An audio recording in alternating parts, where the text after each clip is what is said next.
Senang sekali bisa berbagi kisah denganmu.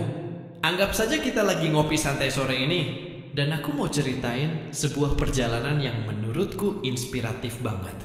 Ini dia, kisah dari kegelapan menuju cahaya iman. Hai teman, pernah nggak sih kamu merasa kayak lagi jalan di lorong gelap? Nggak tahu arah, nggak ada pegangan, dan yang ada cuman rasa takut sama ketidakpastian. Nah, kisah kali ini tentang seseorang yang pernah merasakan persis seperti itu, tapi akhirnya menemukan secercah cahaya yang mengubah seluruh hidupnya. Kenalan yuk sama Arya. Dulu, Arya itu bisa dibilang anaknya zaman banget. Dia pintar, supel, dan punya segalanya yang di mata banyak orang itu keren. Pergaulannya luas, hobinya hedon, dan prinsipnya waktu itu sederhana. Hidup cuma sekali. Jadi nikmatin aja sepuasnya. Dia kerja di perusahaan multinasional dengan gaji yang lumayan, punya teman-teman yang asik diajak nongkrong sampai pagi, dan setiap weekend rasanya nggak pernah sepi dari pesta atau liburan singkat. Tapi di balik semua kemewahan itu, ada satu ruang kosong yang Arya sendiri nggak sadar. Dia merasa hidupnya datar-datar aja, meskipun banyak hal seru yang dia lakukan. Ada satu perasaan aneh, kayak ada yang hilang, tapi dia nggak tahu apa. Dia coba isi kekosongan itu dengan kesenangan-kesenangan duniawi, tapi ujung-ujungnya cuma capek dan hampa lagi. Rutinitasnya gitu-gitu terus, bangun siang karena tidur larut malam, kerja seadanya, sore nongkrong, malamnya entah kemana. Dia jarang mikirin hal-hal yang lebih dalam, apalagi soal agama. Baginya, agama itu urusan pribadi dan nggak perlu terlalu dipusingin. Dulu, waktu kecil dia memang diajari nilai-nilai agama oleh orang tuanya. Tapi seiring berjalannya waktu, semua itu kayak menguap begitu saja. Sampai suatu malam, Arya mengalami kejadian yang cukup membuatnya tersentak. Sepulang dari klub malam dengan keadaan sedikit mabuk, dia mengalami kecelakaan kecil. Motornya menabrak trotoar dan dia terjatuh. Untungnya, dia hanya luka ringan, tapi motornya lumayan rusak. Malam itu, di tengah dinginnya jalanan dan rasa sakit di tubuhnya, Arya tiba-tiba merasa sangat sendiri. Teman-temannya sudah pada pulang, dan dia harus menghadapi semuanya sendirian. Malam itu jadi titik balik buat Arya. Dia merenung di kamarnya yang berantakan. Dia lihat sekelilingnya, botol-botol minuman keras, pakaian kotor berserakan, dan foto-foto kesenangan yang terasa hambar sekarang. Tiba-tiba, dia merasa jijik dengan dirinya sendiri. Apa sih yang sebenarnya gue cari selama ini? Gumamnya dalam hati. Beberapa hari setelah kejadian itu, Arya jadi lebih pendiam. Dia nggak lagi semangat buat nongkrong atau hura-hura. Teman-temannya heran dengan perubahan sikapnya. Ada yang bilang dia lagi sakit, ada juga yang bilang dia lagi ada masalah. Tapi Arya cuma diam. Dia lagi bergumul dengan dirinya sendiri. Suatu sore, tanpa rencana, Arya iseng mampir ke sebuah masjid dekat kantornya. Biasanya, dia nggak pernah melirik tempat ibadah itu. Tapi sore itu, entah kenapa kakinya melangkah masuk. Suasana di dalam masjid terasa begitu tenang dan damai. Jauh berbeda dengan hiruk-pikuk dunia luar yang selama ini mengelilinginya. Arya duduk di salah satu sudut masjid, memperhatikan orang-orang yang sedang khusyuk beribadah. Dia merasa ada kedamaian yang belum pernah dia rasakan sebelumnya. Tiba-tiba, dia ingat lagi ajaran-ajaran agama yang dulu pernah didengarnya. Kata-kata ibunya tentang kebaikan, tentang bersyukur, tentang tujuan hidup yang sebenarnya. Mulai saat itu, Arya jadi sering datang ke masjid. Awalnya cuma duduk-duduk saja, mendengarkan lantunan ayat suci Al-Quran yang entah kenapa terasa begitu menenangkan hatinya.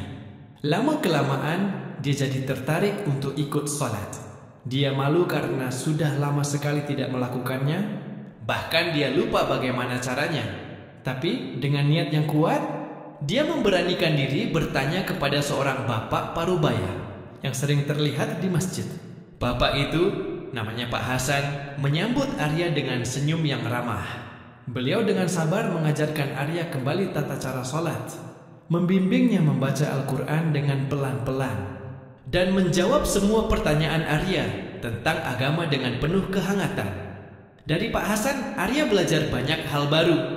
Dia belajar tentang makna hidup yang sebenarnya, tentang pentingnya bersyukur atas segala nikmat, tentang kasih sayang Allah yang maha luas, dan tentang tujuan akhir dari kehidupan ini. Semakin dalam dia belajar, semakin dia merasa ada cahaya yang masuk ke dalam hatinya yang dulu gelap.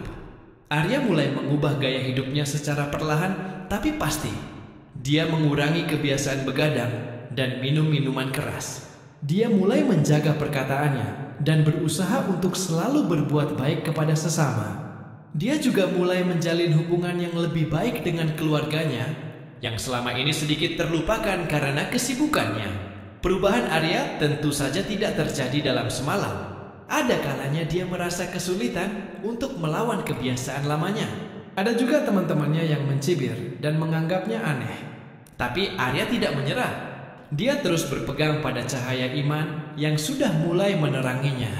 Dan dia yakin jalan yang sedang ditempuhnya ini adalah jalan yang benar.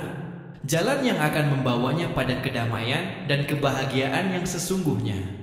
Arya mulai merasakan ketenangan yang dulu selalu dia cari dalam kesenangan duniawi.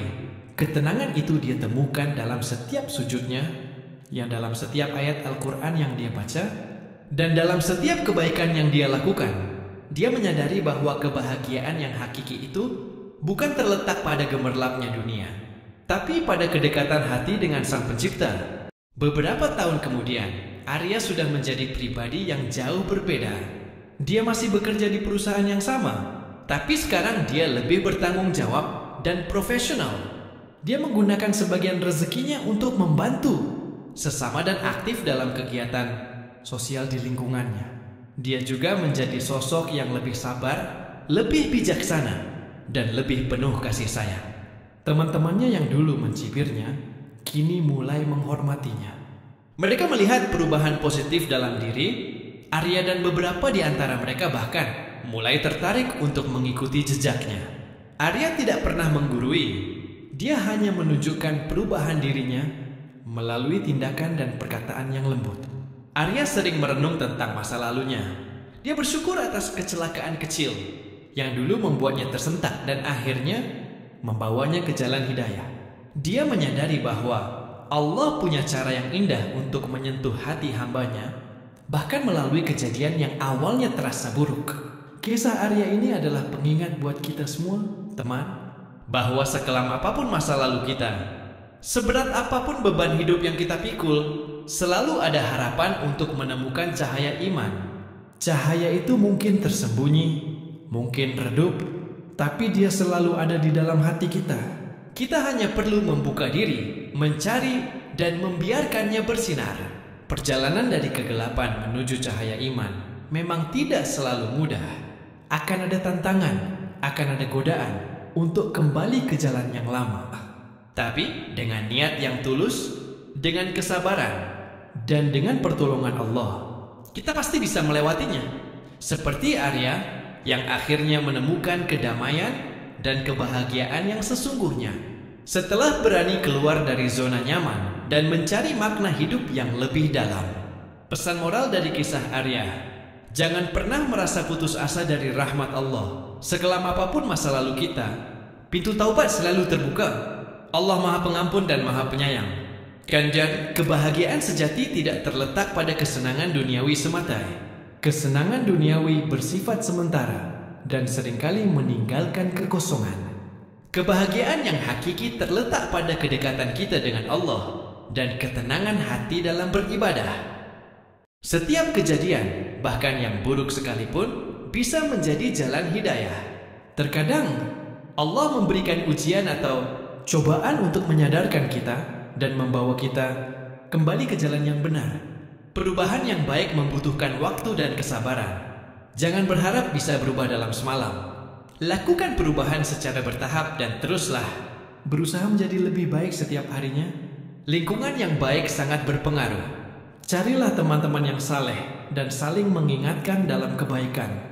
Jauhi lingkungan yang bisa menjerumuskan kita kembali ke kebiasaan buruk. Hidayah adalah hak prerogatif Allah. Kita hanya bisa berusaha dan berdoa. Tugas kita adalah membuka hati dan diri untuk menerima hidayah itu ketika datang. Jadilah lentera bagi orang lain. Ketika kita sudah merasakan indahnya cahaya iman, jangan ragu untuk berbagi kebaikan. dan menjadi inspirasi bagi orang-orang di sekitar kita. Semoga kisah Arya ini bisa menjadi inspirasi dan pengingat buat kita semua ya. Teman, ingatlah, perjalanan menuju cahaya iman adalah perjalanan yang indah dan penuh berkah. Jangan pernah berhenti mencari dan jangan pernah menyerah untuk menjadi pribadi yang lebih baik. Kalau kamu punya pengalaman serupa atau ada hal lain yang ingin kamu diskusikan, jangan ragu untuk cerita ya. Kita di sini sebagai teman, siap saling mendukung dan menguatkan.